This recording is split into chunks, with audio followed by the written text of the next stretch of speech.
Hello bachcho, let's read the question. Question says that a piece of the wire of the resistance 20 ohm is drawn out so that its length is increased to twice its original length.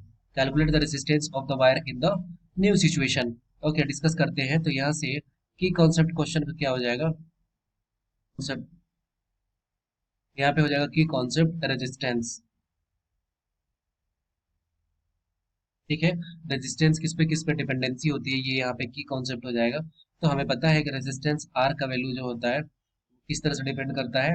Are का value resistivity into rho into L by A, ये इस पे depend करता है।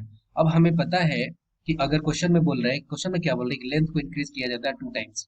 ठीक है, तो अगर लेंथ को इंक्रीज किया जाए या फिर डिक्रीज किया जाए, एरिया इंक्रीज किया जाए या फिर डिक्रीज किया जाए, वॉल्यूम ऑफ द वायर जो है जिससे जस्ट कंसिडर कर रहे हैं कि ये वॉल्यूम ऑफ द वायर है, ये क्या होगा, ये तो यहाँ पे एनी हाउ क्या होगा, ये कांस्टेंट होगा।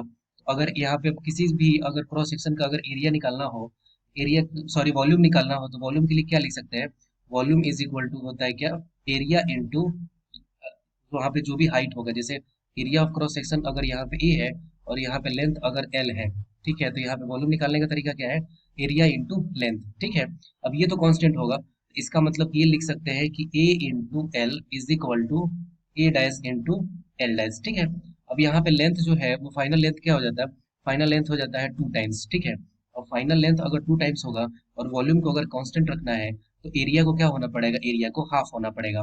इसका मतलब कि ए डैश इज इक्वल टू क्या होगा, यहाँ पे हो जाएगा ए बाई 2, और यहाँ पे एल डैश का वैल्यू क्या है, एल डैश का वैल्यू है 2 इंटू एल। ठीक है, अब इस क्वेश्चन को सॉल्व कर देंगे। तो सॉल्व करने के लिए फिर क्या क्या डेटा दिया हुआ है, डेटा दिया है कि रेसिस्टेंस का वैल्यू कितना है, रेसिस्टेंस का वैल्यू है 20 ओम।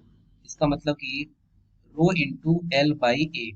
ठीक है, और इसका वैल्यू आर है, और आर का वैल्यू क्वेश्चन में दिया है 20 ओम। ठीक है, अब यहाँ पे एक वैल्यू पुट करते हैं, तो यहाँ पे एल डैश का वैल्यू क्या लिख सकते हैं, ये लिख सकते हैं 2 एल। ठीक है, और एरिया को ए डैश को क्या लिख सकते हैं, ए डैश को लिख सकते हैं A by two, A by two that means 2 into rho. ठीक है, और ये क्या वैल्यू हो गया, ये हो गया आर डैश का वैल्यू।